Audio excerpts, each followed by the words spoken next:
আজকে আবার আমাদের ওই ভিটামিনের ক্লাসটাই আমরা কন্টিনিউ করছি। এর আগের দিনকে আমরা টোটাল যে ফ্যাট সলিউবল ভিটামিনস গুলো রয়েছে সেগুলোকে কমপ্লিট করেছিলাম।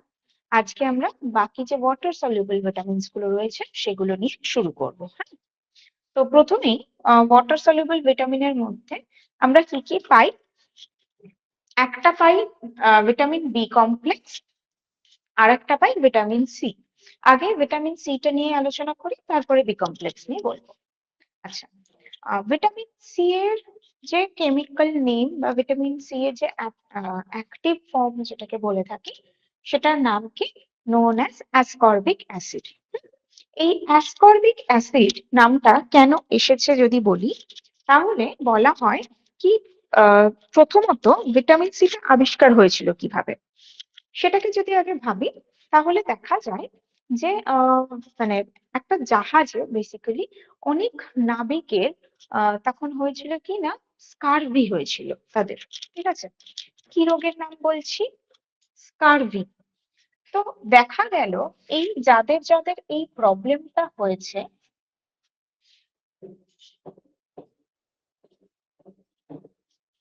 যাদের যাদের এই প্রবলেমটা হয়েছে, তো কিছু সংখ্যক মানুষকে অরেঞ্জ মানে কমলা লেবু খাওয়ানোর ফলে তাদের এই রোগটা ঠিক হয়ে গেছে।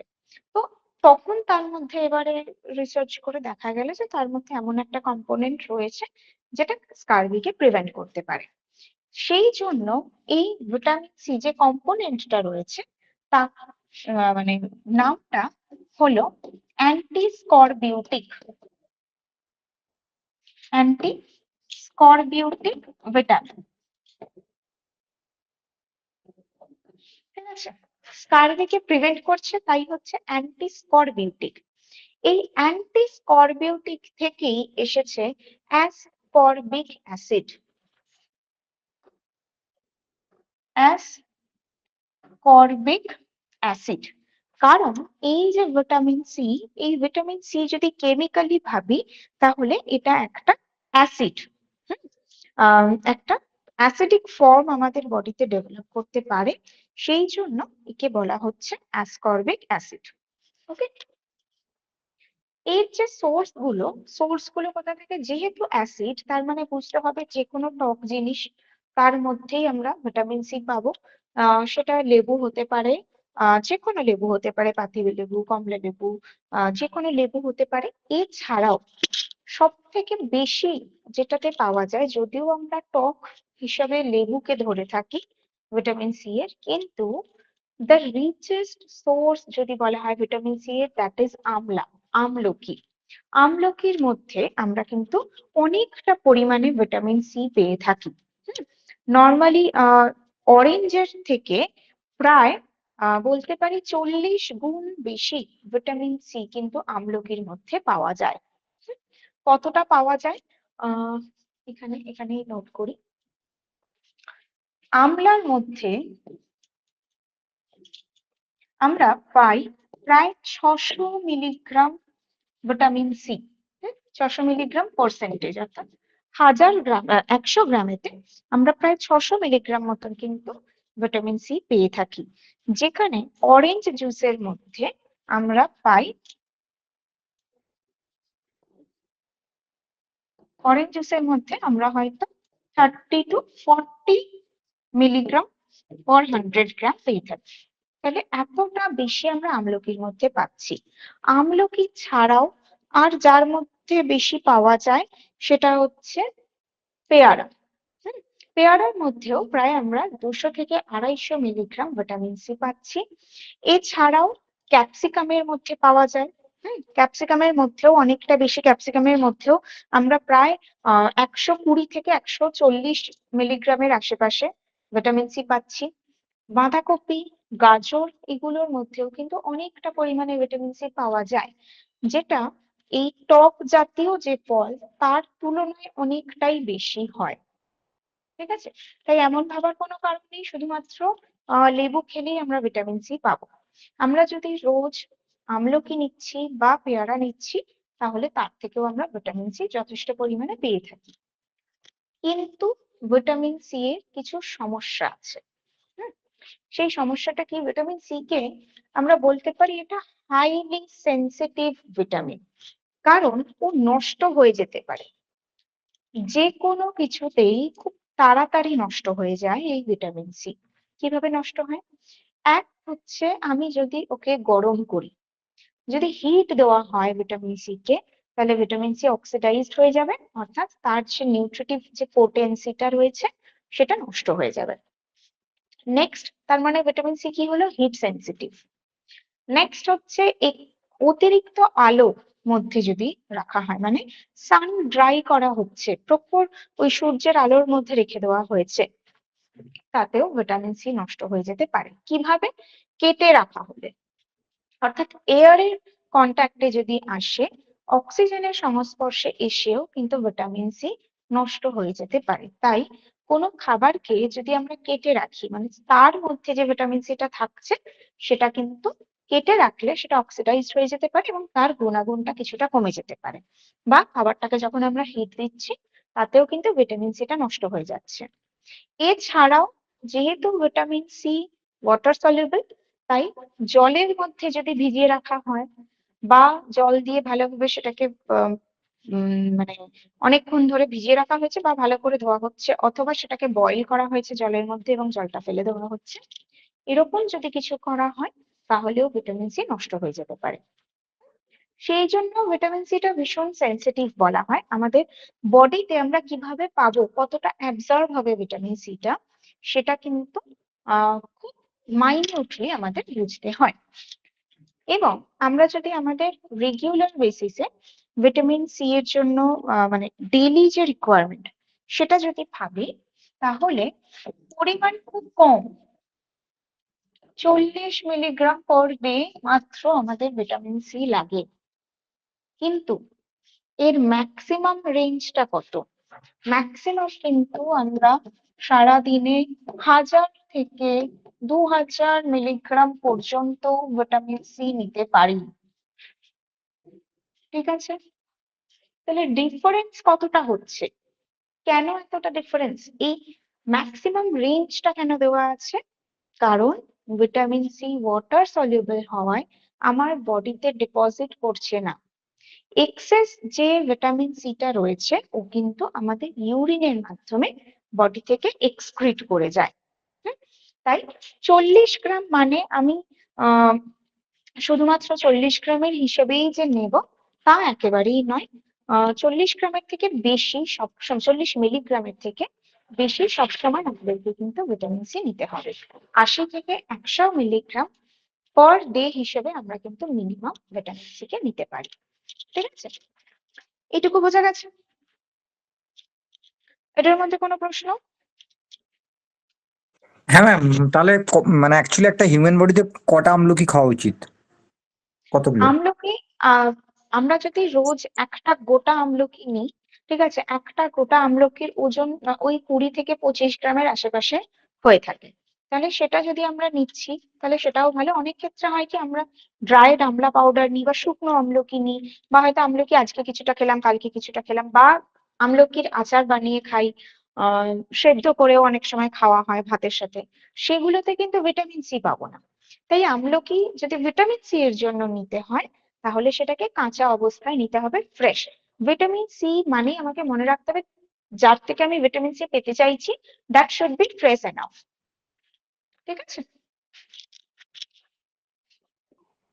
ম্যাম ওটা বুঝতে ম্যাম পারলাম না, ম্যাম ক পিস মানে দু পিস না 3 পিস খেতে পারি? একটা গোটা আমলকি আপনি সারাদিনে খেতে পারেন, ঠিক আছে, একটা থেকে দুটো গোটা আমলকি খেতে পারবেন। ওকে ওকে ওকে। ওকে। ম্যাম ম্যাম পেয়ারার ক্ষেত্রে একটু ম্যাম বলুন। পেয়ারা ম্যাম দেখুন, গাজর আর ওজন গুলো ওইভাবে তো বলা যায় না, তবে একটা মিডিয়াম সাইজ যদি হয় পেয়ারা, সেটা মোটামুটি 100 থেকে 120 গ্রামের আশেপাশে হয়ে থাকে। এগুলো যখন আমরা ওয়েট করব তখনই বুঝে যাব যে কতটা এক্স্যাক্টলি রয়েছে। আর তাছাড়াও কোন খাবারের মধ্যে এক্স্যাক্টলি কতটা পরিমাণ রয়েছে সেটাও আমরা পরে জানবো, এখন না, অবশ্যই একদম শেষে গিয়ে সেগুলোও আমরা জানবো, তাহলে আমাদের কাছে ম্যাম এগুলো আরো সহজ হবে। হুম? গাজর আর ক্যাপসিকাম কত থাকে বললেন? ক্যাপসিকামের মধ্যে আমরা প্রায় 120 থেকে 140, ওই ধরে রাখুন 135 মিলিগ্রামের মতো আমরা 100 গ্রাম ক্যাপসিকাম থেকে পেয়ে থাকি। ঠিক আছে। গাজর গাজর গাজরের মধ্যেও আমরা প্রায় 100 গ্রাম, মানে 80 থেকে 100 মিলিগ্রামের মতো পাওয়া যায় গাজরের মধ্যে। Thank you ma'am. আচ্ছা, এবারে আমরা যেটা নিয়ে কথা বলবো সেটা হচ্ছে ভিটামিন সি এর কাজ। ভিটামিন সি এর কাজ আমরা করোনা পিরিয়ডে হয়তো ভিটামিন সি এর ব্যাপারে কিছুটা জেনেছিলাম। কি ব্যাপারে জেনেছিলাম না, ও আমাদের ইমিউনিটিকে বুস্ট আপ করে। এটা তো রয়েছে ইমিউনিটি বুস্ট আপের জন্য। ইমিউন ফাংশনটাকে ইমপ্রুভ করতে পারছে। কেন ইমপ্রুভ করছে? কারণ ভিটামিন সি হচ্ছে একটা এক্সেলেন্ট অ্যান্টিঅক্সিডেন্ট। আমরা যে কটা ভিটামিন পড়ছি তার মধ্যে অ্যান্টিঅক্সিডেন্ট হিসেবে যে কাজ করে তার মধ্যে ভিটামিন সি হচ্ছে 1 নম্বর। খুব ভালো অ্যান্টিঅক্সিডেন্ট হিসেবে কাজ করছে, যে জন্য ফ্রি র্যাডিক্যাল ড্যামেজেস গুলোকে প্রিভেন্ট করতে সাহায্য করে এবং এর সাথে সাথে আমাদের ইমিউনিটির ক্ষেত্রে হেল্প করছে। তারপরের কাজটা কি করে সেটা হচ্ছে কোলাজেন সিনথেসিস করতে হেল্প করে। এই যে কোলাজেনটা কি? এক ধরনের প্রোটিন।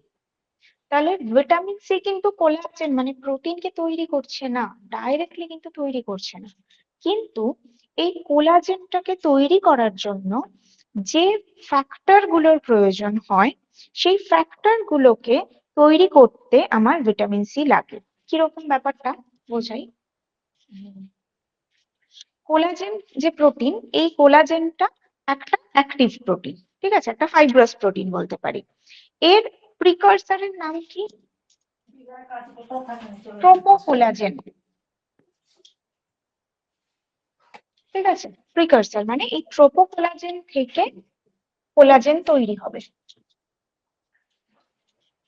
ওকে, এই যে ট্রোপোকোলাজেন, এই ট্রোপোকোলাজেনটা তৈরি হচ্ছে ভিটামিন সি এর সাহায্যে। মানে ভিটামিন সি এদেরকে অ্যাক্টিভ করতে, এই ট্রোপোকোলাজেন থেকে কোলাজেন আসার জন্য যে এনজাইমের দরকার হচ্ছে, হ্যাঁ, সেই কাজগুলোতে সাহায্য করছে ভিটামিন সি। ঠিক আছে, এবার যখন এই কোলাজেনটা সিনথেসিস হয়ে গেল, কোলাজেনের কাজ কি? সিমেন্টের মতন কাজ করে আমাদের শরীরে, যার ফলে আমাদের স্কিনের লেয়ারটাকে, স্কিন টিস্যু গুলোকে ভালো রাখতে সাহায্য করছে। আমাদের যদি কোথাও কেটে যাচ্ছে, ছড়ে যাচ্ছে, সেই জায়গাটা একটা সময় পরে দেখছি ওই স্কিনটা আবার জুড়ে গেল। কোথাও কেটে গেল, সেলাই হলো, তারপরে দেখছি সেই জায়গাটা আবার জুড়ে গেল। কিভাবে হচ্ছে? এই কোলাজেনের কারণে। কোলাজেন থাকার কারণে স্কিনটা টান টান থাকছে, এজিংটাকে প্রিভেন্ট করতে পারছে। এই কাজগুলো কিন্তু কোলাজেন করে থাকে। এছাড়াও কোলাজেনের আর কাজ কি আমরা বলতে পারি, সেটা হচ্ছে আমাদের বোনস এবং কার্টিলেজ, হাড়গুলোকে ধরে রাখতে, একে অপরের সঙ্গে ধরে রাখতে এবং তাদের ফ্লেক্সিবিলিটিটাকে মেনটেন করতেও সাহায্য করছে কোলাজেন। তো টোটাল আমাদের সারা বডিতে যে সিমেন্ট, একটা বাড়ি বানাতে গেলে সিমেন্টের যা কাজ, কোলাজেন আমাদের বডিতে ওরকম কাজ করছে। এই কোলাজেন সিনথেসিসটা তখনই সম্ভব যখন ভিটামিন সি রয়েছে। কেন? এটাও আবার কানেক্টেড, সেটা হচ্ছে এই আয়রন অ্যাবজর্পশনের সাথে। আয়রন অ্যাবজর্পশনের সাথে কিভাবে কানেক্টেড আমরা এর পরে পড়বো। আয়রন যখন আমরা নিচ্ছি, আমরা তো প্রতিটা খাবারের, প্রতিটা নিউট্রিয়েন্টস এর দুটো করে সোর্স পড়েছি, একটা প্লান্ট বডি আর একটা অ্যানিমাল বডি। ঠিক আছে, তো এই যে প্লান্ট বডিটা পড়ছি, প্লান্ট ফুড, আরেকটা হচ্ছে অ্যানিমাল ফুড।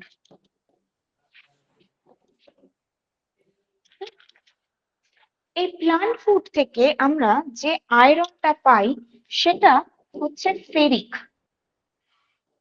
যেটা ইনঅ্যাক্টিভ। মানে আমার শরীর একে সঠিকভাবে সাহায্য, মানে সঠিকভাবে অ্যাবজর্ব করতে পারে না, এই আয়রনটাকে অ্যাবজর্ব করতে পারে না।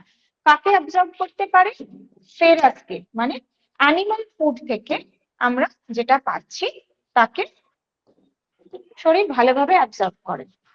এবার অ্যানিমাল ফুড থেকে আমাদের রেগুলার রুটিনে যতটা আয়রন রিকোয়ারমেন্ট ততটা নেওয়া ডিফিকাল্ট।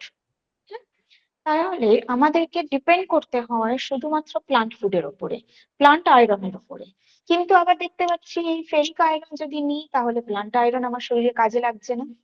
এই জায়গাতে সাহায্য করে ভিটামিন সি। অর্থাৎ আমি যখন এই প্লান্ট আয়রনের সাথে ভিটামিন সি কে কম্বাইন করছি, যে প্লান্ট ফুডটা আমি নিচ্ছি যার মধ্যে আয়রন আছে, মানে আয়রন আছে জেনে যেই উদ্ভিজ্জ খাবারটা আমি নিচ্ছি তার সাথে যদি আমি ভিটামিন সি যুক্ত খাবার খাই, তাহলে এই ভিটামিন সি কেমিক্যাল রিঅ্যাকশনের মাধ্যমে ফেরিক আয়রনকে ফেরাস আয়রনে পরিণত করতে পারবে, যার ফলে আমার শরীর সেটাকে অ্যাবজর্ব করবে। এটা ভিটামিন সি এর একটা কাজ, আয়রনকে অ্যাবজর্ব করানোর জন্য, যার ফলে অ্যানিমিয়া প্রিভেনশনে সাহায্য করছে।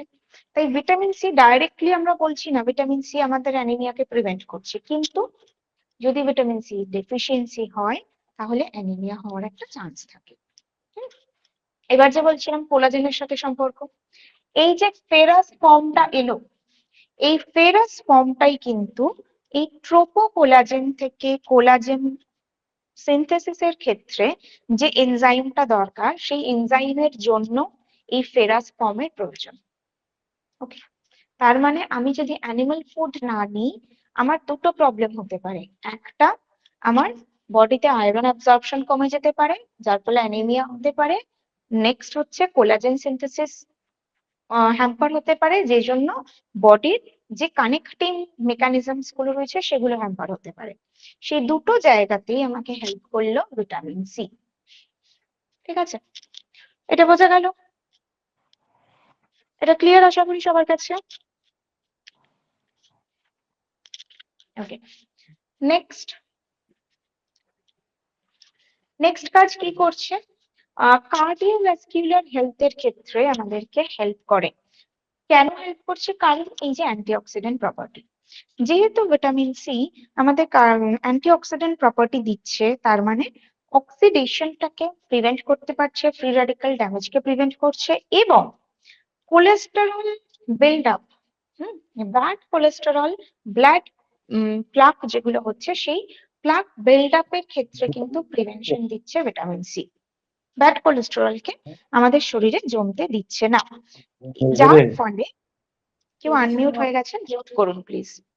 যার ফলে আমার কার্ডিওভাস্কুলার হেলথ অর্থাৎ আমার হার্ট হেলথ ভালো থাকছে, হাইপার কোলেস্টেরলিমিয়া হচ্ছে না, হাইপার টেনশন হচ্ছে না, হাই ব্লাড প্রেশার যেটা সেটা হচ্ছে না। এর সাথেও হার্ট ব্লকেজ বা হার্ট অ্যাটাকের যে রিস্ক গুলো সেগুলোকেও কিন্তু প্রিভেন্ট করতে সাহায্য করতে পারে ভিটামিন সি। এগুলো হচ্ছে ভিটামিন সি এর মেজর ফাংশন। এছাড়াও ভিটামিন সি এর ক্ষেত্রে আমরা আরো অনেক ফাংশনস দেখে থাকি, যেরকম একটা হচ্ছে কার্নিটিন সিনথেসিস।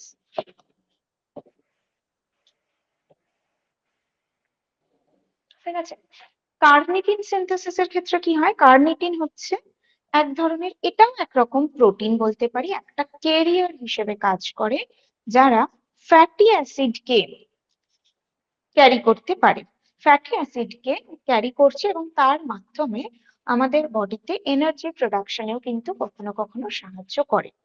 যখন ফ্যাটের বিটা অক্সিডেশন হয়, মানে আমার শরীরে কার্বোহাইড্রেট কম আছে, তখন ফ্যাট তো সেই এনার্জিটা দেবে, ফ্যাট ভেঙে গিয়ে এনার্জি তৈরি করবে।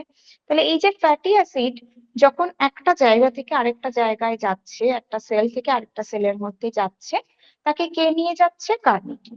কার্নিটিন কার মাধ্যমে সিনথেসিস হলো? ভিটামিন সি এর মাধ্যমে। এটা একটা ফ্যাক্টর। এছাড়াও বিভিন্ন নিউরো ট্রান্সমিটারের সিনথেসিসে হেল্প করে।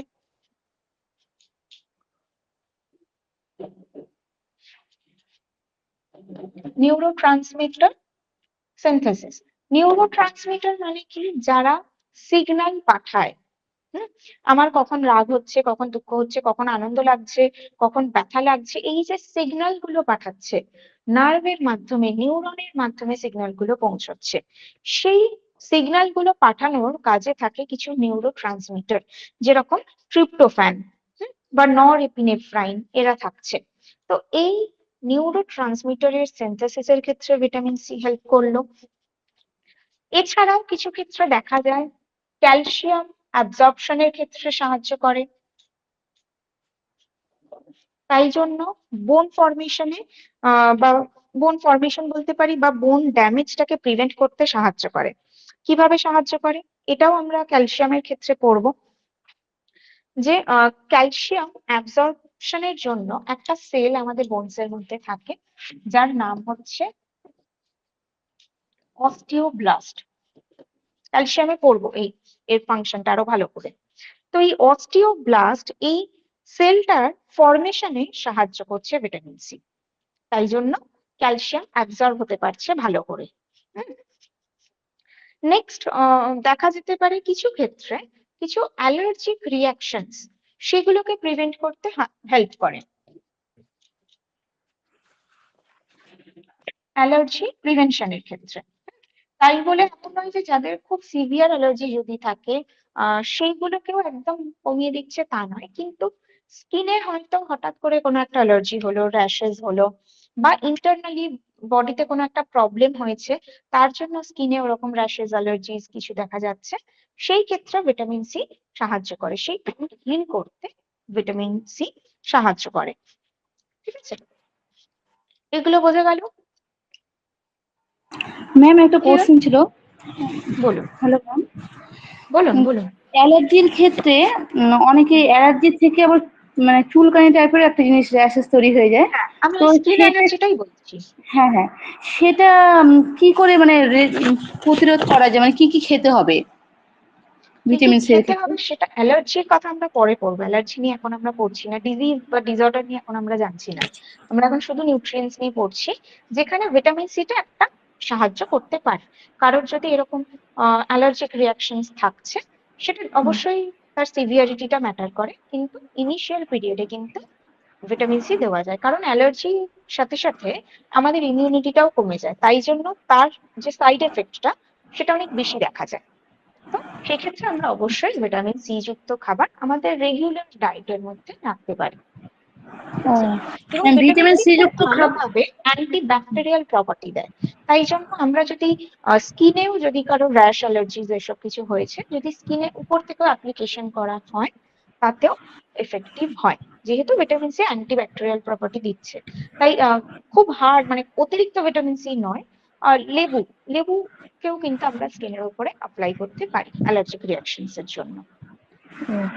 ওকে ম্যাম, থ্যাংক ইউ।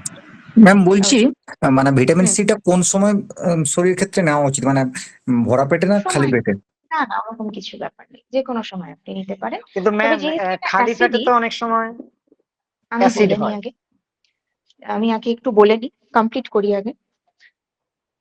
যেহেতু এটা অ্যাসিডিক হয়, সেই জন্য যদি কারোর অলরেডি ইনডাইজেশনের টেন্ডেন্সি থাকে, তাহলে সেক্ষেত্রে সে এমটি স্টমাকে নিচ্ছে না।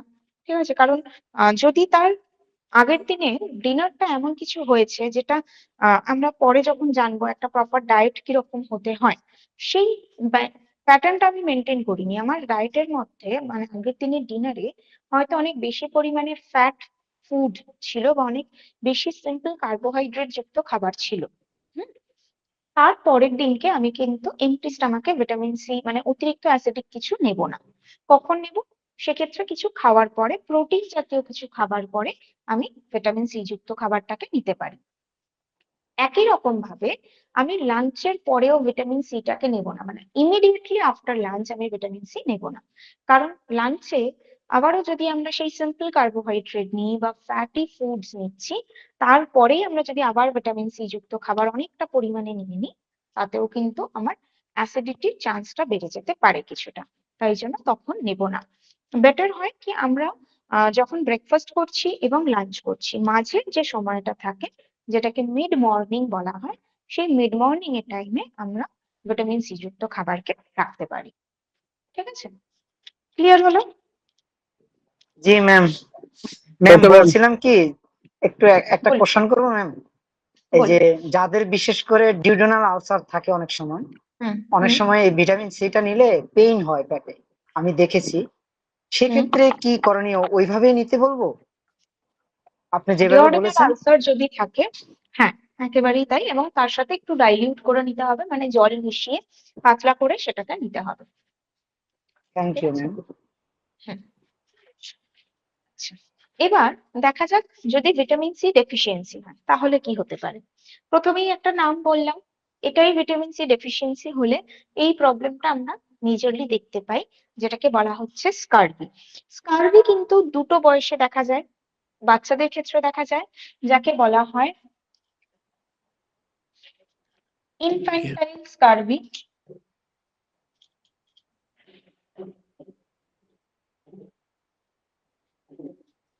আর বড়দের ক্ষেত্রে যদি হয় তাকে বলা হয় অ্যাডাল্ট স্কারভি। ঠিক আছে, ইনফ্যান্টাইল স্কারভি আর অ্যাডাল্ট স্কারভি। অ্যাডাল্ট স্কারভির ক্ষেত্রে আমরা প্রবলেম কি কি দেখতে পাই যদি অ্যাডাল্ট স্কারভি হয়। স্কারভি মানে প্রথম হচ্ছে যেটা বোঝা যায় সেটা হচ্ছে ইমিউন সিস্টেম কমে যাবে এবং মাউথ ক্যাভিটিতে প্রবলেম আসবে। হ্যাঁ, দাঁতগুলো দুর্বল হয়ে যাবে, মাড়িটা যে দাঁতকে ধরে রেখেছে সেই ক্ষমতাটা কমে যায়, যার ফলে দাঁত আলগা হয়ে পড়ে যায়, মাড়িগুলো দুর্বল হয়ে যায়, মাড়িগুলো ফুলে যায়, লাল হয়ে যায় এবং অল্প চাপ দিলেই সেখান থেকে রক্ত পড়তে পারে। ঠিক আছে, এটা স্কারভির ক্ষেত্রে ভীষণ বেশি ভাবে দেখা যায়। এছাড়াও যেটা স্কারভিতে আমরা দেখতে পাই সেটা হচ্ছে বোনসের প্রবলেম। যেহেতু কেন বোনসের প্রবলেম আমরা জানি, কোলাজেন সিনথেসিস হচ্ছে না, ক্যালসিয়াম অ্যাবজর্পশন হচ্ছে না, তাই বোন রিলেটেড প্রবলেম, ব্যথা বেদনা এগুলো দেখা যেতে পারে, প্রচন্ড উইকনেস আসতে পারে। হুম, একটা খিটখিটে মেজাজ সব সময় দেখা যায়।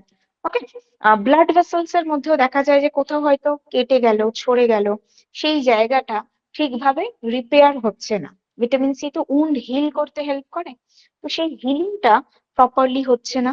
স্কিনটা ভীষণ ড্রাই হয়ে গেছে, ড্যামেজ হয়ে গেছে, স্কিনের মধ্যে ছোট ছোট দানা দানা দানা দানা মতন তৈরি হয়েছে। হুম, এই প্রবলেমস গুলো আমরা দেখতে পাই স্কারভির ক্ষেত্রে। আচ্ছা, হুম, হুম, এগুলো দেখা যেতে পারে। এছাড়াও আরো একটা প্রবলেম দেখা যায়, সেটা হচ্ছে অ্যানিমিয়ার প্রবলেম। যদি আমরা ম্যাক্সিমাম অ্যানিমাল আয়রন না নিই, অ্যানিমাল অর্থাৎ ফেরাস আয়রন যদি না নিই, তাহলেও অর্থাৎ অ্যানিমাল ফুড যদি না নিচ্ছি, সেক্ষেত্রে অ্যানিমিয়ার প্রবলেম দেখা যেতে পারে। এটা গেল অ্যাডাল্ট স্কারভির ক্ষেত্রে। যদি ইনফ্যান্টাইল স্কারভিতে আসি, সেখানেও প্রবলেমটা দেখা যায়, তাদের খাওয়ার ইচ্ছাটা চলে যায়, লস অফ অ্যাপেটাইট দেখতে পাই, ইরিটেবিলিটি থাকতে পারে, এবং ওয়েট গেইন হয় না, কারণ নিউট্রিয়েন্ট অ্যাবজর্পশন প্রপার হচ্ছে না, সেই জন্য ওয়েট গেইন হতে দেখা যায় না। বোন রিলেটেড প্রবলেমস আসে, বোন গ্রোথ সেটা প্রপারলি হতে পারে না। ঠিক আছে, এই প্রবলেমস গুলো আমরা ইনফ্যান্টাইল স্কারভিতে দেখতে পাই। তো যদি এবার এটাকে আমি ট্রিটমেন্ট করতে চাই, হুম, এটাকে কিভাবে ট্রিটমেন্ট করা যেতে পারে। ভিটামিন সি, এই যে প্রথমেই বললাম যে প্রত্যেক দিন আমাদের অন্তত 100 মিলিগ্রাম করে আমি ভিটামিন সি দিতে পারি। যখন ট্রিটমেন্ট স্টেজে থাকে, সেই ট্রিটমেন্ট স্টেজে কিন্তু ভিটামিন সি কে আহ মোটামুটি ভাবে আমরা বলতে পারি প্রতিটা মিলেতে রাদার আমরা যদি সারাদিনে 3 থেকে 4টে মিল নিচ্ছি, 3 থেকে 4 বার আমরা যদি খাবার খাচ্ছি, তাহলে সেখানে প্রতিবার যেন 50 মিলিগ্রাম করে ভিটামিন সি আমি অ্যাড করি সেটা দেখতে হবে। এটা সবসময় মাথায় রাখতে হয় যে ভিটামিন সি কে একবারে অনেকটা দিয়ে ওভারলোড করব না, কারণ শরীরের একটা নিজস্ব ক্যাপাসিটি রয়েছে, সে অ্যাট এ টাইম একটা নির্দিষ্ট সীমা পর্যন্ত কাজ করতে পারে। আমি যদি অনেকটা ভিটামিন সি একেবারে নিয়ে নিলাম, আমি ভাবলাম বাহ বেশ সারাদিনের জন্য নিশ্চিন্ত, সেটা হচ্ছে না। শরীর যতটা কাজ করছে বাকি যেটা পড়ে থাকছে, আমি যখন ইউরিনেশন যাচ্ছি, আমি যখন টয়লেট যাচ্ছি, তখন ইউরিনের মাধ্যমে কিন্তু এক্সেসটা বেরিয়ে যেতেও পারে, ঘামের মাধ্যমে বেরিয়ে যেতেও পারে, আমাদের শরীর থেকে এইভাবেই ভিটামিন সিটা নষ্ট হয়ে যায়। সেই জন্য একবারে পুরোটা নিব না, ভেঙে ভেঙে কিন্তু আমরা সারাদিনে ভিটামিন সিটাকে রাখতে পারি। এছাড়াও আর কি করা যেতে পারে, এটা একটা ট্রিটমেন্ট বা ম্যানেজমেন্টের মধ্যে থাকে। আরেকটা কি হচ্ছে, সেটা হচ্ছে স্প্রাউটস।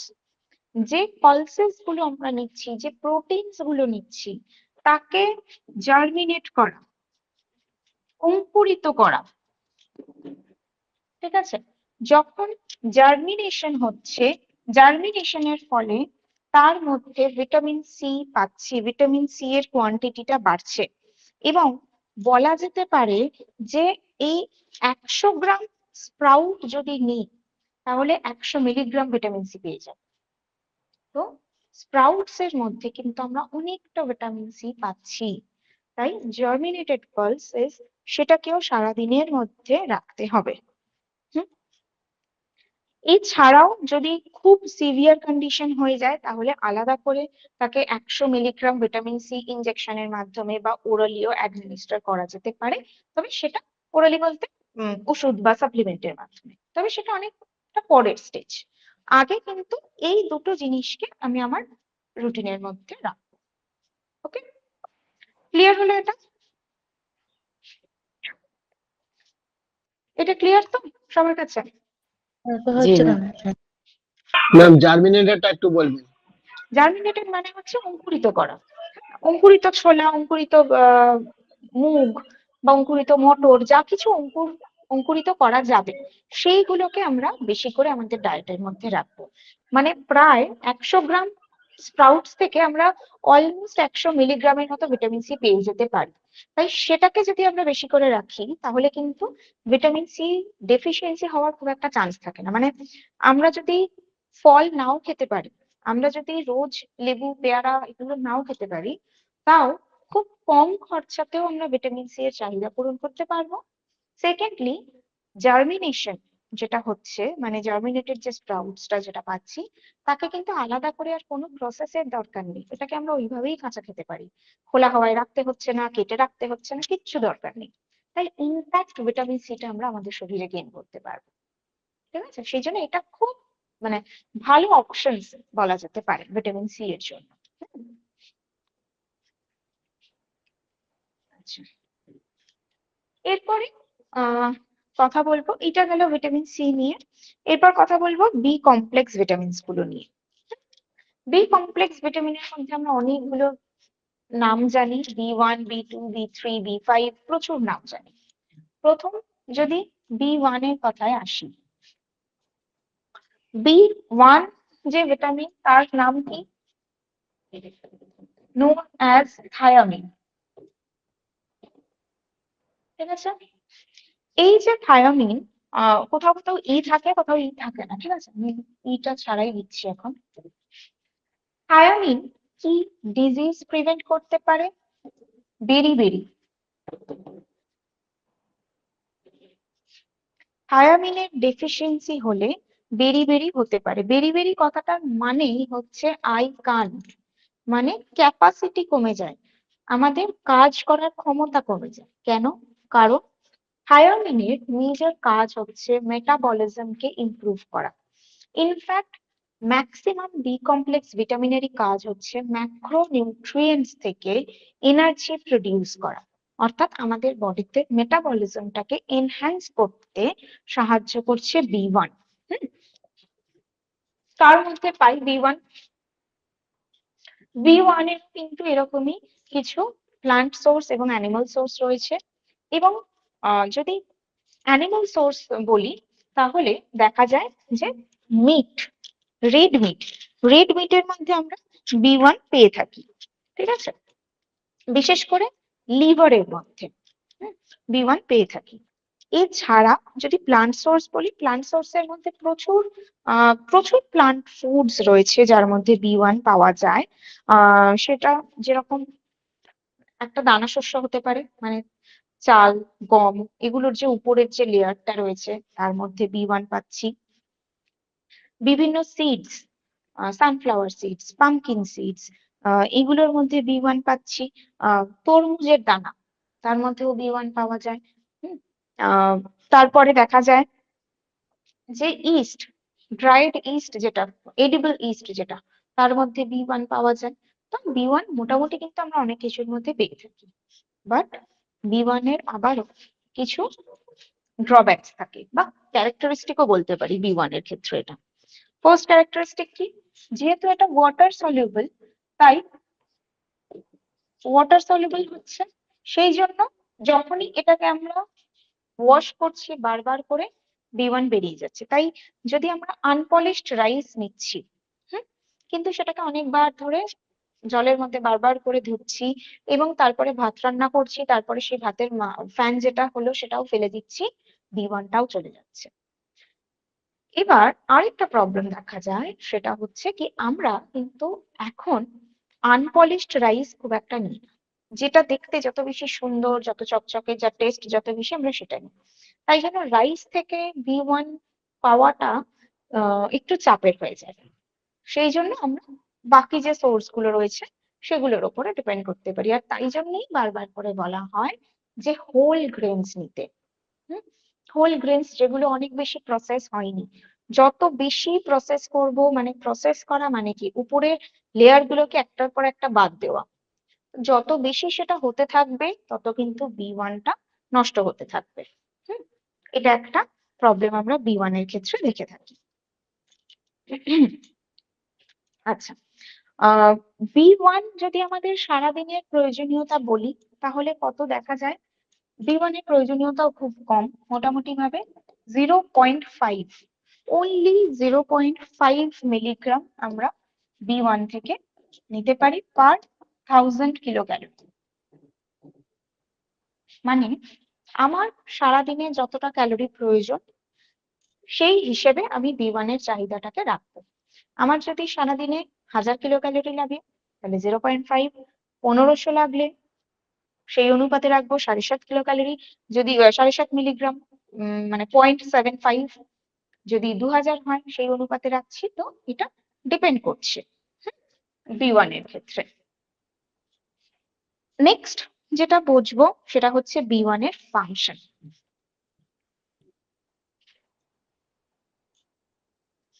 ফাংশনস এর ক্ষেত্রে ফার্স্ট যেটা কাজ করে, সেটা আমরা এখানে অনেকগুলো ফাংশন পড়বো, কিন্তু প্রথমেই যে ফাংশনটা করে সেটা হচ্ছে কোএনজাইম হিসেবে কাজ করে। আমাদের বডিতে মেটাবলিজমটাকে এনহ্যান্স করছে এবং যার কারণে আমাদের যে কার্বোহাইড্রেট, প্রোটিন বা ফ্যাট নিচ্ছি সেগুলো থেকে এনার্জি তৈরি হচ্ছে। এই যে এনার্জি তৈরি হওয়ার যে প্রসিডিওরটা, সেটা একটা কেমিক্যাল প্রসিডিওর। সেখানে অনেকগুলো এনজাইম রয়েছে। সেই এনজাইমকে সাহায্য করে কোএনজাইম। কো মানে হচ্ছে হেল্প করা। কোএনজাইম সাহায্য করে, সেই কোএনজাইম হিসেবে কাজ করছে B1। নেক্সট, নার্ভ ফাংশনের ক্ষেত্রে B1 কাজ করছে, অর্থাৎ থায়ামিন আমাদের নার্ভ ফাংশনে হেল্প করছে।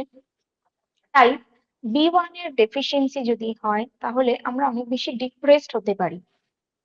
থায়ামিন যদি আমার ডায়েটে থাকে তাহলে আমরা ভালো ভালো থাকবো, মানে আনন্দে থাকবো। আমাদের যে হ্যাপি হরমোনস গুলো রয়েছে সেগুলোকে সিক্রেট করতে সাহায্য করে। না হলে এই প্রবলেমটা দেখা যাবে এবং যার ফলে আমাদের কাজ করার মতন ইচ্ছা থাকবে না, কাজ করতে ভালো লাগবে না, কাজ করার মতো শক্তি থাকবে না।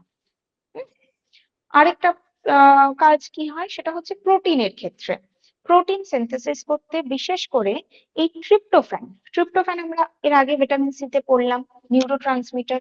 সেই ট্রিপ্টোফ্যানের সিনথেসিসের ক্ষেত্রেও কিন্তু B1 সাহায্য করে থাকে। ঠিক আছে। আর যদি ডেফিসিয়েন্সি হয় তাহলে প্রথম যে প্রবলেমটা আমরা দেখবো, B1 এর যদি ডেফিসিয়েন্সি হচ্ছে তাহলে ফার্স্ট প্রবলেম সেটা হচ্ছে loss of appetite.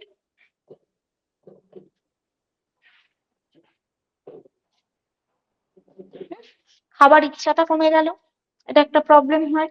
Next problem যেটা দেখা যায় সেটা হচ্ছে মাসল লস।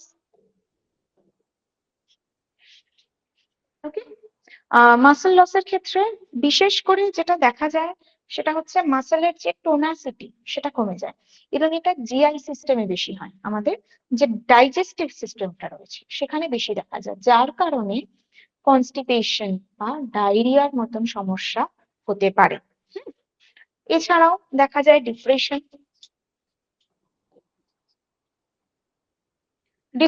ডিপ্রেশন হচ্ছে বা একটা কনফিউশন, সারাক্ষণই একটা কনফিউশন, কি করব না করব এরকম একটা কনফিউশন, কোনো কিছুই ভালো লাগছে না, সেরকম একটা প্রবলেমস দেখা যেতে পারে। এছাড়াও নিউরো মাসকিউলার ইনকোঅর্ডিনেশন যেটা, সেটা আমরা দেখতে পাই।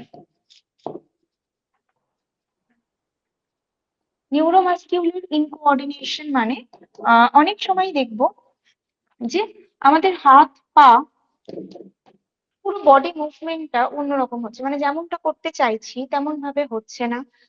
হাঁটতে হাঁটতে হয়তো কোথাও উম চলার ভঙ্গিটা একটু অন্যরকম হয়ে গেল, আমরা হয়তো একটু টলে গেলাম, বা অনেক সময় দেখা যেতে পারে হাত পা অস্বাভাবিক ভাবে কাঁপছে, আপনা আপনি কাঁপছে। তো এগুলো হচ্ছে ইনকোঅর্ডিনেশন, কোঅর্ডিনেট করতে পারছে না, আমাদের ব্রেন আমাদের বডির সাথে কোঅর্ডিনেট করতে পারছে না। এই প্রবলেমস গুলো আমরা B1 এর ডেফিসিয়েন্সি হলে দেখে থাকি। ঠিক আছে, এটুকু বোঝা গেছে? এটার মধ্যে কোনো প্রশ্ন? জি ম্যাম। গুড।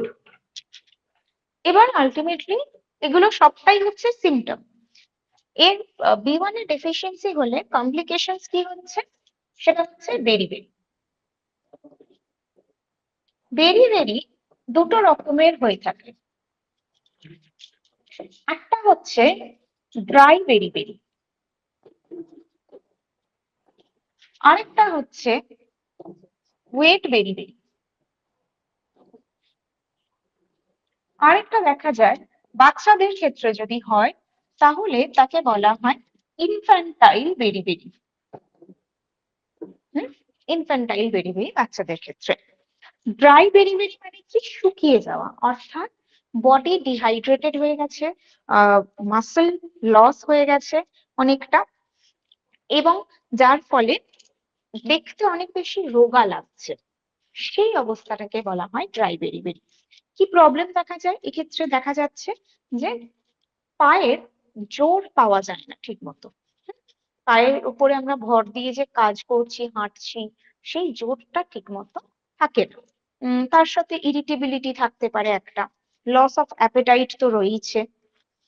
এছাড়াও যে কোনো কিছু খাবার খাওয়ার পরেই নজিয়া মানে হচ্ছে গা বমি ভাব, সেটা হতে পারে, বা ভমিটিং, খাবার খাওয়ার পরেই বমি হয়ে যেতে পারে। কনফিউশন, ডিফিকাল্টিজ ইন থিঙ্কিং যেটাকে বলা হয়, কোনো কিছু ভাবনা চিন্তা করতে অসুবিধা হচ্ছে, কোনো কিছু মনে করতে অসুবিধা, এই প্রবলেমস গুলো দেখা যেতে পারে। হাত পায়ে মাঝে মাঝে জ্বালা করতে পারে, বা অসাড় হয়ে যায়, অনেক সময় হাত পা ঝিনঝিনে ধরে যায় যেটাকে আমরা বলি। তো সেরকম হতে পারে, বা মাঝে মাঝেই জ্বালা হতে পারে, কারণ পুরোটাই হচ্ছে নার্ভের সাথে কানেক্টেড। এই প্রবলেমস গুলো আমরা এই ড্রাই বেরিতে দেখি। যদি আসি ওয়েট বেরি, ওয়েট মানে হচ্ছে ভেজা। তো ওয়েট বেরি মানে জল ধরে রাখে যখন, শরীরে যখন ওয়াটার রিটেনশন হচ্ছে, অর্থাৎ ইডিমা হচ্ছে, সেই স্টেজটাকে বলা হয় ওয়েট বেরি, যে কারণে হাত পা ফুলে যেতে পারে। হাত পা অস্বাভাবিক রকমের ফুলে যেতে পারে, এবং তার সাথে প্যালপিটেশন হচ্ছে প্রচন্ড, যে কোনো কথাতেই খুব তাড়াতাড়ি নার্ভাস হয়ে যাচ্ছে, হার্ট রেট বেড়ে যায়, বা পালস রেট সেটা বেড়ে যেতে পারে। পালস প্রেশার, যেটা আমাদের ব্লাড প্রেশার, সেটাও বেড়ে যেতে পারে। যত বেশি আমাদের বডিতে ওয়াটার রিটেনশন হবে, আমাদের কিন্তু ব্লাড প্রেশার বাড়বে, তাহলে ব্লাড প্রেশার বেড়ে যাচ্ছে। এর সাথে সাথে কখনো কখনো দেখা যায় যে পেটে জল জমে যাচ্ছে, পেটটা ফুলে যাচ্ছে, শুধু হাত পা নয়, পেটেও জল জমছে, পেট ফুলে যাচ্ছে, যাকে বলা হয় অ্যাসিডোসিস। অ্যাসিডোসিস হতে পারে। এছাড়াও ব্রেথলেসনেস হতে পারে, একটু কাজ করার পরেই হাঁপিয়ে যাচ্ছে সে, এই সমস্যাগুলো ওয়েট বেরিতে দেখা যায়। আর ফাইনালি যে প্রবলেমটা হয়, যেহেতু ইডিমা হয়েছে তাই হার্ট অ্যাফেক্টেড হয়, হার্ট মাসলস গুলো কিন্তু অ্যাফেক্টেড হতে পারে। ওকে, নেক্সট এবার আসবো ইনফ্যান্টাইল বেরি। ইনফ্যান্টাইল বেরিটা খুব একটা কমন নয়, কখন দেখা যায় মোটামুটি ভাবে 2 মাস থেকে 5 মাসের যে এজটা বাচ্চার, একদম সদ্যজাত বাচ্চাদের ক্ষেত্রে ইনফ্যান্টাইল বেরি হয়। কি কারণে হতে পারে? যদি প্রেগনেন্ট লেডি, যিনি মানে প্রেগনেন্সি পিরিয়ডে যদি মায়ের ডেফিসিয়েন্সি থেকে থাকে তাহলে, এবং আফটার ডেলিভারি, তারপরেও বাচ্চা যখন শুধুমাত্র ব্রেস্ট মিল্ক নিচ্ছে, তাহলে সেই ব্রেস্ট ফিডিং এর টাইমেও যদি ল্যাকটেটিং মাদারের B1 অর্থাৎ থায়ামিনের ডেফিসিয়েন্সি থেকে থাকে, তাহলে এটা দেখা যেতে পারে এই ইনফ্যান্টাইল বেরি। এক্ষেত্রে কিন্তু ইডিমা দেখা যায়। বাচ্চাদের ক্ষেত্রে ইডিমা দেখা যেতে পারে, কোথাও কখনো কখনো গ্লসাইটিসের মতন প্রবলেম হতে পারে, অর্থাৎ মুখের মধ্যে একটু ঘায়ের মতন হলো, বাচ্চার খেতে ইচ্ছা করছে না, খাবার খাওয়ার পরে বমি হয়ে যাচ্ছে তার, এই ধরনের প্রবলেমস গুলো কিন্তু দেখা যায়। ঠিক আছে, বোঝা গেছে এগুলো? এইটুকু ক্লিয়ার সবার কাছে? গুড। Okay ma'am. এবার এই যে এতগুলো যে ম্যাম প্রবলেম, ইনফ্যান্টাইট একটু বলুন। ইনফ্যান্টাইলের ইনফ্যান্টাইট ক্ষেত্রে যেটা দেখা যায় সেটা হচ্ছে বাচ্চার খাবার খাওয়ার ইচ্ছে নেই, খাবার খাওয়ার পরেই তার বমি হয়ে যেতে পারে, অথবা তার বডিতে ইডিমাও দেখা যেতে পারে, শরীরে কোথাও ছোট ছোট ঘা হতে পারে, বিশেষ করে মুখের মধ্যে ঘা হতে পারে, বাচ্চার যে গ্রোথটা সেটা বন্ধ হয়ে যেতে পারে, এই সমস্যাগুলো দেখি। ড্রাই বেরিবেরিটা এবার বলবেন ম্যাম। কোনটা? ড্রাই বেরিবেরি বেরি মানে হচ্ছে শরীর যখন শুকিয়ে যাচ্ছে, মানে বডি থেকে ওয়াটার বেরিয়ে যাচ্ছে, বডি প্রচন্ড পরিমাণে ডিহাইড্রেটেড হয়ে গেছে, এবং তার সাথে সাথে বডিতে বিভিন্ন, আনমিউট রয়েছে একটু মিউট করে রাখুন, তার সাথে বডিতে আরো প্রবলেমস হচ্ছে, nausea, vomiting, loss of appetite, fatigue, হ্যাঁ, এই প্রবলেমস গুলো যখন দেখা যাচ্ছে তাকে আমরা ড্রাই বেরিবেরি বলছি। এই যে অ্যাডাল্ট বেরিবেরি মানে ওয়েট বেরিবেরি এবং ড্রাই বেরিবেরি, এই দুটোর কারণ কি হতে পারে, কেন ডেফিসিয়েন্সি হচ্ছে? এক তো হচ্ছে আমরা খাচ্ছি কম, মানে থায়ামিন যুক্ত খাবার নিচ্ছি কম, এটা একটা কারণ, যেটা লিখে দিই। আনমিউট হয়ে আছেন কেউ, মিউট করবেন। ফার্স্ট হচ্ছে লো ইনটেক,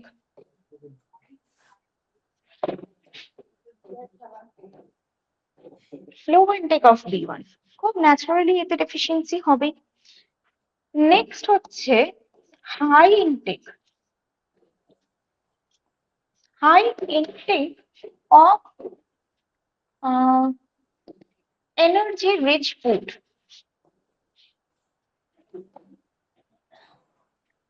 তার মানে কি? মানে হচ্ছে B1 এর কাজ আমরা জানলাম ম্যাক্রো নিউট্রিয়েন্টস কে ভেঙে তার থেকে এনার্জি ডিরাইভ করা।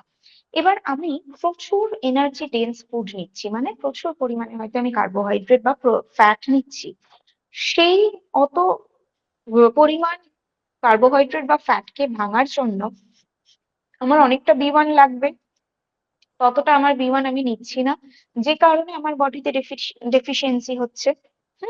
এটা একটা কারণ দেখা যেতে পারে। নেক্সট প্রবলেম যেটা দেখা যায় সেটা হচ্ছে হাই ডিমান্ড থাকে, হাই ডিমান্ডিং কন্ডিশন। কি কি কন্ডিশনে B1 এর চাহিদা বেড়ে যায়? এক হচ্ছে যদি আমাদের জ্বর হয়, যে কোনো রকমের জ্বর হলে B1 এর চাহিদা বেড়ে যেতে পারে। দ্বিতীয়ত হচ্ছে প্রেগনেন্সি বা ল্যাকটেশনের সময় B1 এর চাহিদা বেড়ে যায়, তাহলে সেই অবস্থাতেও যদি B1 না নেওয়া হয় তাহলে ডেফিসিয়েন্সি হতে পারে। তারপরে নেক্সট হচ্ছে কারোর যদি ইনডাইজেশন, বারবার ইনডাইজেশন, গ্যাস অম্বল অ্যাসিডিটির প্রবলেম হচ্ছে, বা ডায়রিয়ার প্রবলেম হচ্ছে, অর্থাৎ সিম্পলি বডিতে যদি ম্যাল নিউট্রিশন হয়, ম্যাল অ্যাবজর্পশন হয়, যে খাবার আমরা খাচ্ছি সেই খাবারটা যদি প্রপারলি বডি অ্যাবজর্ব করতে না পারে, তখনও B1 ডেফিসিয়েন্সি দেখা যেতে পারে। ঠিক আছে, ক্লিয়ার হলো এটা? জি ম্যাম। ওকে, এবার যদি B1 এর ট্রিটমেন্ট করতে যাই, রিকোয়ারমেন্ট তো আমরা বললামই, এটা ছাড়াও যদি B1 এর ট্রিটমেন্ট করতে যাই তাহলেও কিছু ফ্যাক্টরস কাজ করে, যেরকম কি একটা হচ্ছে প্রথমে তাকে 50 মিলিগ্রাম করে B1 কিন্তু ওরালি দিতে পারি। ওরালি দেওয়া যেতে পারে কতদিনের জন্য? ফর 3 days, এটা একটা করা যেতে পারে। তারপরে 10 মিলিগ্রামস করে দিনে 3 বার ভিটামিন B1 যদি দেওয়া হয়, তাহলেও কিন্তু B1 এর ডেফিসিয়েন্সিটাকে কিছুটা কভার আপ করা যায়। ওকে, আর সব থেকে ইম্পর্টেন্ট যেটা সেটা হচ্ছে food source, B1 rich food গুলোকে এভরিডে বেসিসে নেওয়া, এবং তার সাথে সাথে কোনো সাপ্লিমেন্ট যদি নেওয়া যেতে পারে, কোনো মানে ভিটামিন সাপ্লিমেন্টেশন যদি নেওয়া হয়, তাতেও কিন্তু B1 এর ডেফিসিয়েন্সিটাকে কভার আপ করা যায়। ঠিক আছে, এইটুকু বোঝা গেছে। B1 এর ডেফিসিয়েন্সি হলে যেরকম থায়ামিন মানে বেরি হচ্ছে, আরো একটা প্রবলেম হয়, যদিও এই প্রবলেমটা ভীষণ কমন নয় কিন্তু তাও হয়, সেটা হচ্ছে ওয়ার্নিকেস এনসেফ্যালোপ্যাথি।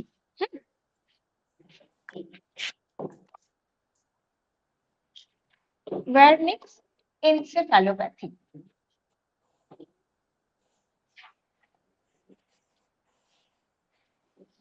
ঠিক আছে, কি হয় এক্ষেত্রে? বেসিক্যালি এই প্রবলেমটা তাদের মধ্যে দেখা যায় যারা অতিরিক্ত অ্যালকোহল কনজিউম করছে। তাদের ক্ষেত্রে যদি B1 এর ডেফিসিয়েন্সি হয়, তাহলে এই এনসেফ্যালোপ্যাথি মানে এটা ব্রেন ড্যামেজ করতে পারে। ঠিক আছে, ব্রেন ফাংশনিংটাকে হ্যাম্পার করতে পারে, ব্রেন ড্যামেজ করতে পারে, এবং পেশেন্টের কি হয়, বারবার করে বমি হতে থাকে। খাবার খাওয়ার পরে বারবার বমি হয় এবং সে আনকনসাস হয়ে যায়, একটা কনফিউশন স্টেটে চলে যায়, ইনকোঅর্ডিনেশন শুরু হয়, তার কথা বলা এবং তার কাজ করার মধ্যে একটা ইনকোঅর্ডিনেশন থাকে, মুভমেন্টের বেসিক্যালি একটা ইনকোঅর্ডিনেশন থাকে। নেক্সট স্টেপে কি হয়, সে ভুলে যেতে থাকে। আস্তে আস্তে ভুলতে শুরু করে সমস্ত জিনিস, মেমরি লস হয়, এবং লাস্ট স্টেজে গিয়ে যদি এটাকে আলটিমেটলি ট্রিট করা না হয়, তাহলে পরে গিয়ে হার্ট ফেলিওর হতে পারে, ultimately the end result is death. সেই সিচুয়েশনটা কিন্তু দেখা যায় B1 এর ডেফিসিয়েন্সিতে। তবে এটা শুধুমাত্র যারা অ্যালকোহল কনজিউম করছে তাদের সাথে কানেক্টেড। ঠিক আছে, ক্লিয়ার?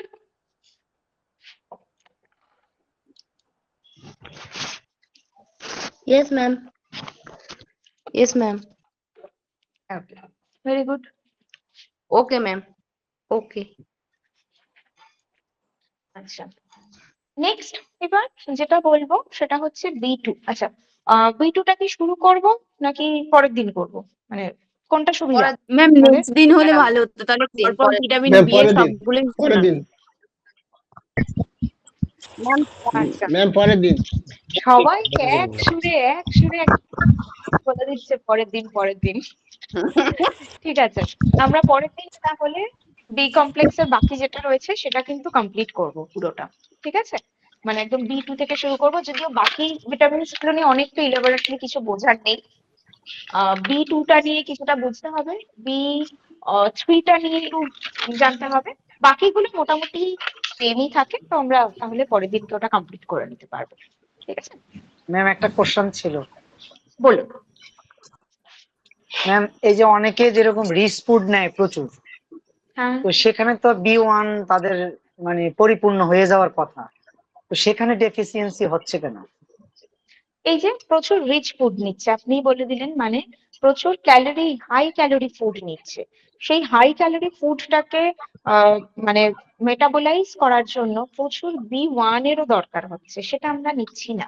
আর B1 এর সোর্স যেগুলো বললাম, সেই সোর্স গুলো কিন্তু আমরা খুব একটা আমাদের ডেইলি রুটিনের মধ্যে ইনক্লুড করি না। যেরকম ধরুন সয়াবিন,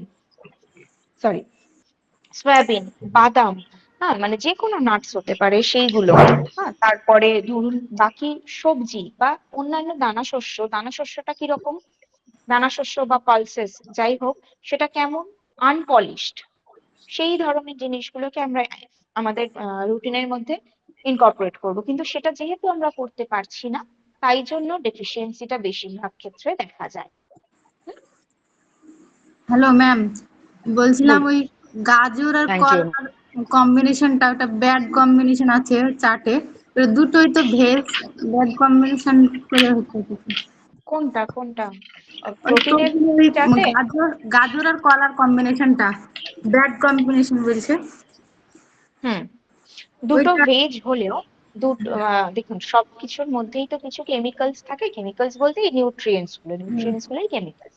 তো আমরা আমাদের বডিতে সবসময় সবটা ইন্টারঅ্যাক্ট করতে পারে না, বিকজ কলা যেটা হচ্ছে, কলার মধ্যে হাইলি কার্বোহাইড্রেট থাকছে, মানে সিম্পল কার্বোহাইড্রেটটা অনেক বেশি থাকে।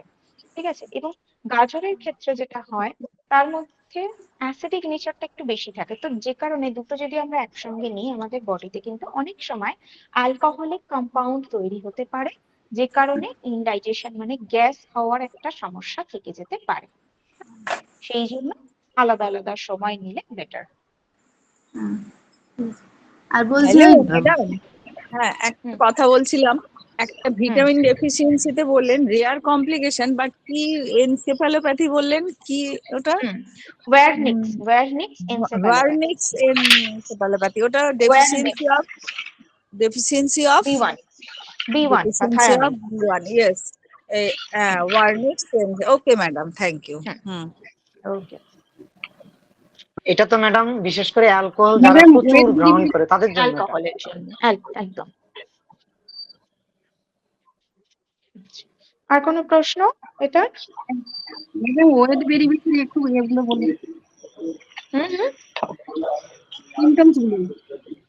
সিমটমস গুলো তো এমনিই পেয়ে যাবেন, মানে সিমটমস গুলো আলাদা করে কি হবে? ওয়েট ভেরি মানে কি, মানেটা কি বোঝালাম? ওয়েট ভেরি মানে হচ্ছে সেখানে ইডিমা থাকবে। হ্যাঁ, ইডিমা হচ্ছে অর্থাৎ শরীরে জল বেশি হয়ে গেলে ব্লাড প্রেশার বেড়ে যাবে, পালস প্রেশার বেড়ে যাবে এবং হার্টের সমস্যা চলে আসবে। কিডনি রিলেটেড প্রবলেমও আসতে পারে, সেক্ষেত্রে প্যালপিটেশনস বেড়ে যাবে, কোনো একটুখানি কাজ করতে গেলেও হাঁপিয়ে যাব, ব্রেথলেসনেস দেখা যাবে। এই সমস্যাগুলো আমরা ওয়েট ভেরির ক্ষেত্রে লিখে থাকি। ম্যাম বাচ্চাদের জিভে যে মানে র্যাশের মতো হয় ওইটা কি ভিটামিনের অভাবে না কিসের জন্য হয়? ভিটামিনের অভাবে। আমরা পরে ম্যাক্সিমাম এই বি কমপ্লেক্স ভিটামিনের অভাবেই হয়। আমরা পড়বো ওগুলো পরের দিনকেই জানি। ওটা শুধু বাচ্চা বলে না, আমাদের সবার ক্ষেত্রে হতে পারে। তো ওটা B2 এর ডেফিসিয়েন্সি হলে হয়। এর জন্য মানে কি নিতে হবে? সাপ্লিমেন্টটা বলুন না, কাল পরের দিন জানবো। সাপ্লিমেন্ট বলে তো ওরকম কিছু হয় না। আর সোর্সেস যেগুলো সেগুলো তো অলরেডি আপনারা জানেনই, মানে সোর্সেস এর জন্য আপনার যদি দেখার হয় আপনি পিডিএফ থেকেও চেক করে নিতে পারেন, অলরেডি আপনি সোর্স সেখানে দেখতে পাবেন, আপনি যে পিডিএফটা পেয়েছেন। ঠিক আছে ম্যাম, গতকালকে যে ম্যাম স্কিল আরেকটা কোশ্চেন ডেভেলপমেন্টের ছিল যে ম্যাম ওইটার এই যে লিংক তো আমরা অনেকে পাই নাই। কোনটা? স্কিল ডেভেলপমেন্টের যে অনেকে গতকাল মানে ক্লাস ম্যাম হলো, আমরা এমনি পাইনি। হ্যাঁ ম্যাম ওইটা পাইনি। কিছু ম্যাম বুঝতে আমিও পারছি পাইনি। না। সবাই মিলে একসাথে বলছেন, আমি বুঝতে পারছি না। ম্যাম কালকে যে প্রফেশনাল স্কিল ডেভেলপমেন্ট যে ক্লাসটা হয়েছিল সেটা লিংক সবাই পায়নি, সেটা বলছি। পাইনি বলতে মানে লিংক পাইনি বলতে কি স্টুডেন্ট প্রোফাইলে শো করছিল না? হ্যাঁ ম্যাম। আচ্ছা, হওয়ার তো কথা নয়। ঠিক আছে, আমি একবার চেক করতে বলবো তাহলে। ম্যাম আমি 2টা ক্লাস মিস হয়ে গেছে এটা, এবং কোনো প্রকারে কোনো মেসেজ নোটিফিকেশন কিছুই পাইনি। কারণ আমি তো জব করি। এখন দেখা গেছে কি এরকম যদি হয়, এটা একটা স্যারের ক্লাস খুব গুরুত্বপূর্ণ, আপনার ক্লাসটাও গুরুত্বপূর্ণ। যেমন না এই দেখুন, ক্লাস পিএইচডি এর ক্লাস না আগে সব থাকে না। সময় মানে যে মেসেজ পাবেন সেটা নয়। হ্যাঁ, আর বেশিরভাগ ক্ষেত্রে মেসেজ করে দেওয়া হয়, কিন্তু অনেক মানে মেসেজ যে পাবেন, মানে মেসেজ পেলেই যে পিএইচডি ক্লাস হবে এটা নয়। একটু চেক করবেন পিএইচডি ক্লাসটা যদি থাকে। পিএইচডি ক্লাসটা আমি ইউজুয়ালি 3টে, হ্যাঁ মোটামুটি 2টোর পরে একবার চেক করবেন যে আপডেট হয়েছে কিনা। ঠিক আছে, আপনাদের তো পিএইচডি ক্লাসটা 4:30 থেকে থাকে, তো 2টোর পরে একবার চেক করবেন, কারণ তার আগে না সবসময় স্যারের পক্ষে মানে সম্ভব হয় না বলা যে আদৌ ক্লাসটা থাকবে কি থাকবে না। তো যদি স্যার ফ্রি থাকেন তখন স্যার ক্লাসটা নেন, সেই জন্য ওটা একটু পরেই আপলোড হয়। অনেক আগে থেকে আপলোড করা সবসময় হয় না, সেই জন্য একটু সেই দিনকে মানে মঙ্গলবার দিনকেই 2টোর পরে চেক করবেন, 2টো থেকে 4টের মধ্যে একবার চেক করবেন। তাহলে আমি আশা করি যে বুঝতে পারবেন। প্রতি সপ্তাহেই এটা একবার চেক করে নেবেন। ম্যাম স্যারের ক্লাসটা সপ্তাহে কত তারিখে হয় বা কোন মঙ্গলবারটা হয়? না, ওই রকম ব্যাপার নেই যে কোনো একটা ফিক্সড মঙ্গলবার থাকবে, ফার্স্ট বা সেকেন্ড মঙ্গলবার হবে, এরকম ফিক্সড ব্যাপার থাকে না। যেই মঙ্গলবার গুলোতে উনি ফ্রি থাকেন সেই মঙ্গলবার গুলোতে নিয়ে নেন ক্লাসটা। তো সেই কারণেই বলে ওটা চেক করে নিতে হবে। ম্যাম আমাদের যে অ্যাটেন্ডেন্সটা এটা কিভাবে কাউন্ট করা হয়? এটা কি আমার আইডি দিয়ে এই যে নাকি আপনারা মেইল জয়েন করছেন না, আপনারা যখন স্টুডেন্ট প্রোফাইল থেকে জয়েন করেন ক্লাসে, সেখান থেকে অ্যাটেন্ডেন্স কাউন্ট হয়। তাহলে মেইলটা ভিন্ন হলে তো কোনো প্রবলেম নাই। কোনো অসুবিধা নেই, না কোনো প্রবলেম। ধন্যবাদ ম্যাম। ওকে, ঠিক আছে, আমার মনে হয় তাহলে আর কোনো প্রশ্ন নেই আমাদের। আজকের টপিকটা ক্লিয়ার হয়েছে সবার কাছেই। তাহলে আজকের মতন আমরা কমপ্লিট করছি এখানে। আবার নেক্সট ক্লাসে দেখা হচ্ছে। নেক্সট ক্লাস আমাদের স্যাটারডে থাকছে সকাল 11:30টায়। সেদিনকে আবার বাকিটা কমপ্লিট। ওকে।